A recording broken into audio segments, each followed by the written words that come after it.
미국 주식시장이 플러스입니다. 뭐 상승 정도는 약하지만 플러스인데 백신과 관련해서 긍정적인 시그널이 주식시장에 영향을 미친다라고 얘기가 나오는 것 같아요. 새벽에 이제 잠깐 보면. 근데 백신을 실제로 맞고 있는 건 영국이잖아요. 영국은 상대적으로 약세고, 그러니까 세지를 않고, 유럽은 그런데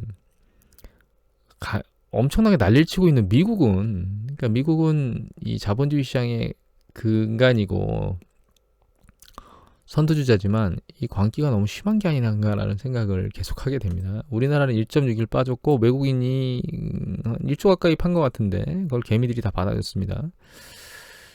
지금까지는 현명하게 받아준 게 현명했는데 앞으로도 현명할지는 봐야 되겠죠. 저는 그렇지는 않은 것 같은데 때로는 이 폭주하던 기관차도 어느 시점에서간 좀 쉬어가야 되는데 지금 주식시장이 그러진 않아요. 경제지표 나온 것 중에 좀 특이한 거는 여기 보시면 유럽의 투자자 심리지수가 이렇게 내려가다가 퉁 튀었습니다. 반대로.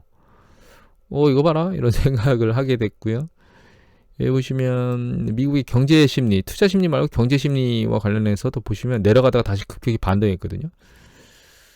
독일도 아까 이제 그 확진자 수가 내려오질 않고 옆으로 기고 있는, 개걸음 치고 있는 상황에서도 경제심리 지수는 다시 반등했는데 이게 코로나 상황으로 강력한 봉쇄 조치를 했던 게 11월 말부터 점점 풀리면서 심리적으로는 개선되고 있는 것 같습니다.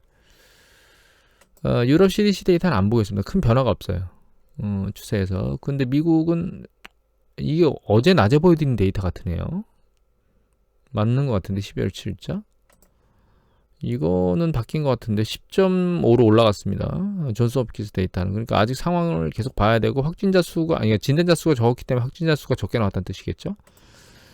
코비드 트래킹 단커 2번 숫자는 계속 늘어나고 있고 ICU 집중치료실 12월 4일자 마지막 약간 최근 추세는 내려오고 있습니다. 다만 77%로 이제 그 이전보다는 높은 수준을 유지하고 있고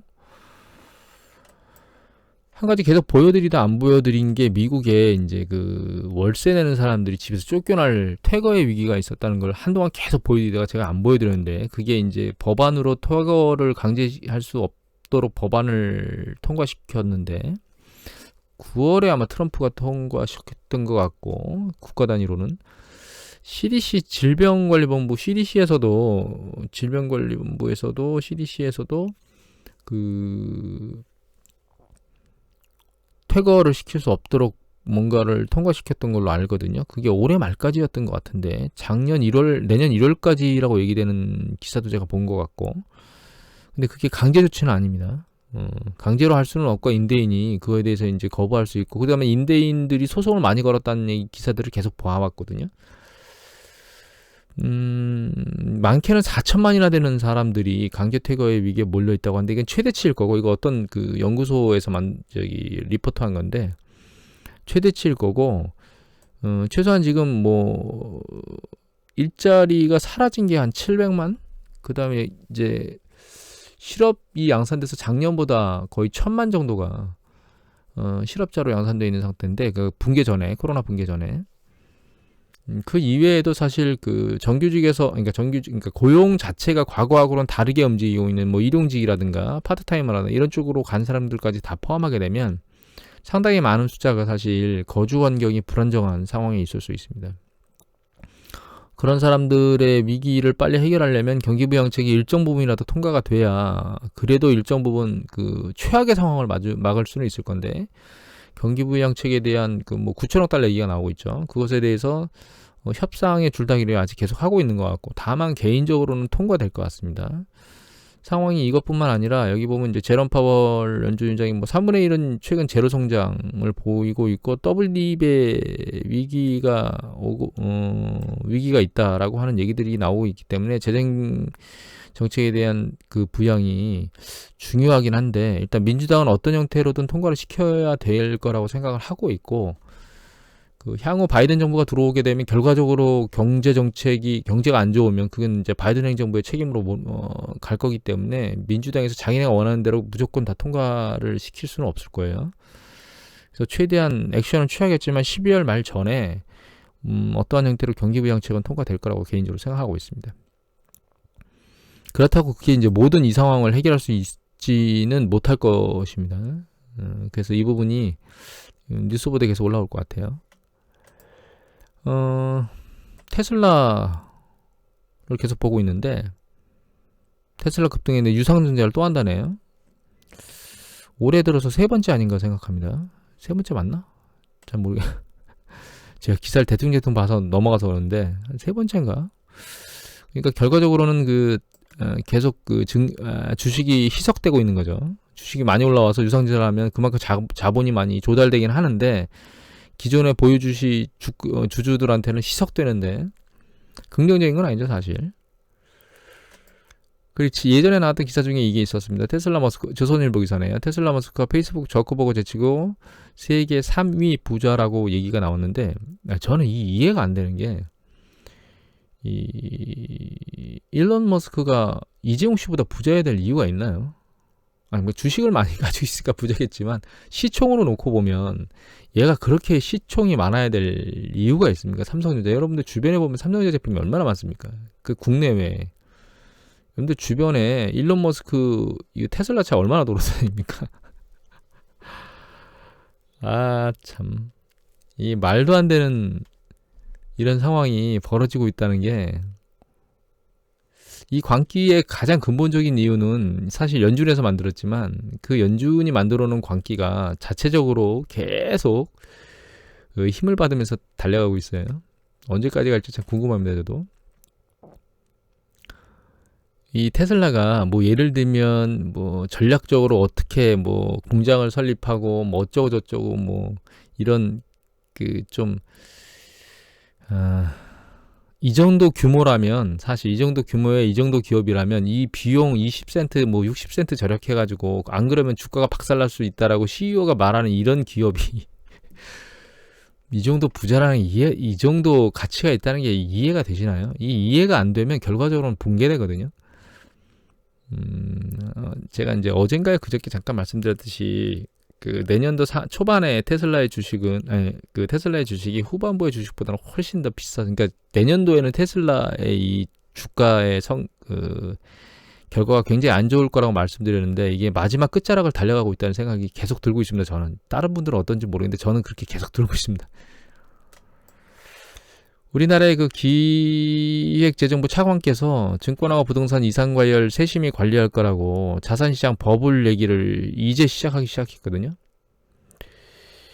이거 좀 정부에서도 심각하다고 인지하는 것 같은데 이게 신용자 잔고를 보면 최근에 잔고 추세가 계속 올라가고 있습니다. 올라가고 있고 이게 이 정도로 보면 크지 않다고 생각하고 있는데 이건 금융투자협회자랍니다. 이 월간 주수로 제가 3년 추세를 보면 이게 붕괴되기 직전에 저희가 한 10조 정도 됐었거든요. 10조 3천억 정도 신용자 잔고가 있었는데 붕괴될 때 6조 4천까지 내려갔으니까 한 4조 정도 빠졌죠. 그게 지금 17조 9천인데요. 일간 데이터로 놓고 보면 18조 5천입니다. 지금. 그러니까 6조 5천이 18조 5천까지 올라갔으니까 거의 3배 늘어났죠. 신용이.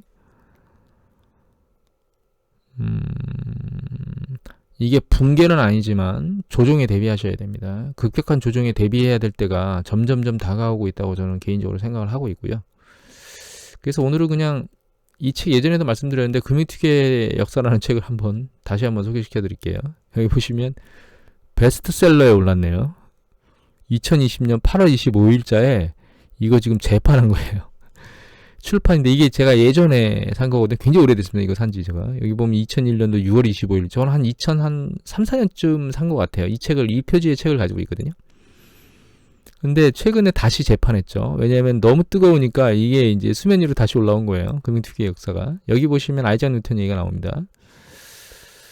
그러니까 여기 네덜란드에서 튤립 한 송이가 네덜란드 암스테르담 수도죠. 암스테르담의 집 한 채 값보다 높았던 인간의 광기를 얘기하기도 하고 우리가 만류인력의 법칙을 발견한 아이작 뉴턴 얘기도 여기 나옵니다.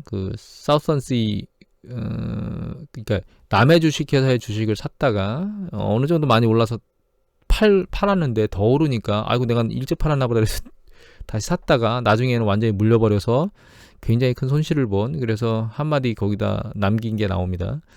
내가 천체의 미세한 움직임은 측정할 수 있지만 인간의 광기는 측정할 수 없다, 이렇게. 지금 진짜 그런 패턴인 것 같아요. 근데 중요한 거는 그런 패턴이 통상적으로는 경기 사이클 정점에 만들어집니다. 근데 지금은 경기 사이클이 저점을 지나서 회복 국면으로 와 있는 요 시기에 만들어진 거거든요. 이게 견딜 수 있을지 상당히 궁금합니다. 다만 붕괴라고 하는 것, 3월 달에 있었던 혹은 과거 그 경기 정점에서 있었던 붕괴라고 하는 관점은 아직까지는 투심이 강력하기 때문에 없을 거라고 생각하고 있고, 급격한 조정은 발생할 가능성이 점점 높아지고 있다고 보고 있습니다. 오늘은 마지막으로 그 동영상 2개를 소개시켜드리고 끝내겠는데요. 하나는 이겁니다. KBS에서 예전에 2007년도에 보도됐던 건데 최근에 다시 올라왔어요.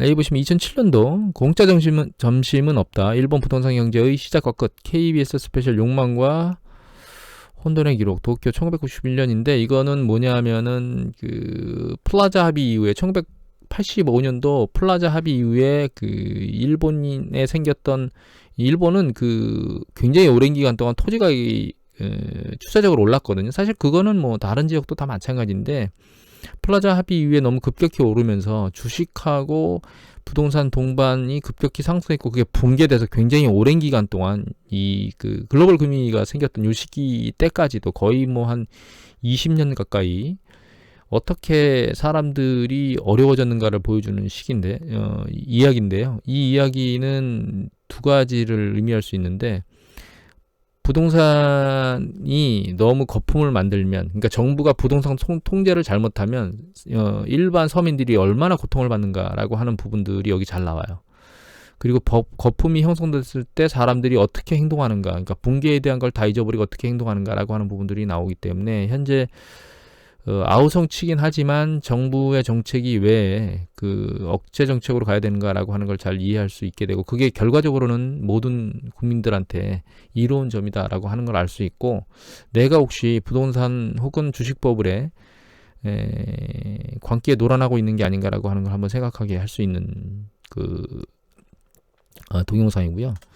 또 한 가지는 이건데, 이건 급증하는 일본의 빈집 경고입니다. 그래서 이건 2017년도에 나온 건데, 이것도 역시 KBS 스페셜인데, 이거는 일본에서 일어나고 있는 빈집과 관련된 내용들이지만, 여기서 포커스로 잡을 수 있는 거는 여러분들이 주택을 구매할 때 사실은 급하다고 해서 핵심 지역이 아닌 다른 지역으로 외부로 넘어가서 그냥 직접적으로 말씀드리면 서울을 벗어나서 뭔가 액션을 취하시는 것이 상당히 위험할 수 있다라고 하는 것.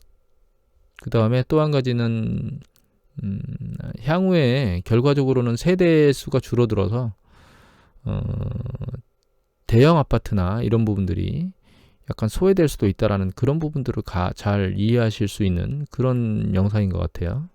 그래서 이 두 가지 부동산 관련된 영상이지만 버블에 대한 어떤 그런 부분들, 그 다음에 향후에 어떻게 내가 부동산 시장이 어떻게 움직일 것 같으니까 내가 부동산을 어떻게 생각하고 대응해야 되겠다라고 하는 그런 부분들을 잘 이해할 수 있는 동영상입니다. 시간이 되시면 꼭 보시기를 권고드립니다. 두 개 다. 오늘 이것으로 마치도록 하겠습니다.